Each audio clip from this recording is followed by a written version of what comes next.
Identify subject, object and verb in any given sentence.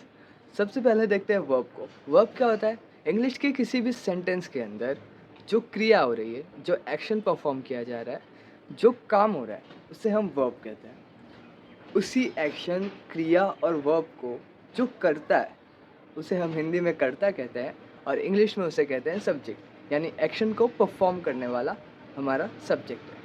वो action, वो verb जिस चीज़ के ऊपर परफॉर्म की जा रही होगी, उस चीज़ को हम कहेंगे ऑब्जेक्ट। सिंपल, सेंटेंस के अंदर जो एक्शन हो रहा है उसे हम वर्ब कहेंगे। वो एक्शन जिस चीज़ के ऊपर परफॉर्म हो रहा है उसे ऑब्जेक्ट कहेंगे और वो एक्शन जो परफॉर्म कर रहा है उसे हम सब्जेक्ट। तीनों नमूनों को सेंटेंस के अंदर कैसे ढूंढना है? सेंटेंस के अंदर सबसे पहले हम ढूंढेंगे वर्ब को। वर्ब क्या होती है? तो कोई भी क्रिया, कोई भी काम, कोई भी एक्शन जो सेंटेंस के अंदर परफॉर्म हो रहा है। जैसे कि ही प्लेज क्रिकेट में वो खेलने का काम कर रहा है, तो खेलना हमारी वर्ब हो जाएगी। अब सब्जेक्ट ढूंढने के लिए हम वर्ब का सहारा लेंगे। वर्ब के अंदर कौन लगा के क्वेश्चन पूछेंगे। खेल रहा है, कौन खेल रहा है? कौन से जब हमने क्वेश्चन पूछा तो हमें आंसर मिला ही खेल रहा है, तो ही हमारा सब्जेक्ट हो गया। अब ऑब्जेक्ट ढूंढने के लिए भी सेम, हम क्या या फिर किसे, क्या या फिर किसे से क्वेश्चन पूछेंगे तो हमें मिल जाएगा ऑब्जेक्ट। खेल रहा है, क्या खेल रहा है?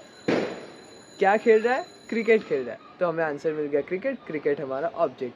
अगर क्या से क्वेश्चन नहीं बनता तो किसे से क्वेश्चन बनाने से हमें ऑब्जेक्ट मिल जाता है।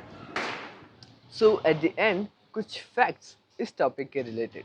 फैक्ट नंबर 1, ज़रूरी नहीं है कि हर सेंटेंस के अंदर सब्जेक्ट और ऑब्जेक्ट हो ही।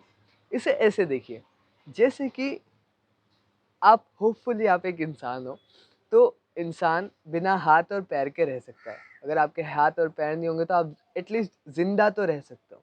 लेकिन अगर दिल नहीं होगा इंसान का, अगर इंसान का दिल नहीं होगा तो वो ज़िंदा नहीं रह पाएगा। ऐसे ही इंग्लिश में अगर हम सेंटेंस फॉर्म करने जाते हैं, तो अगर उसके पास सब्जेक्ट नहीं होगा, ऑब्जेक्ट नहीं होगा तो सेंटेंस फॉर्म हो जाएगा।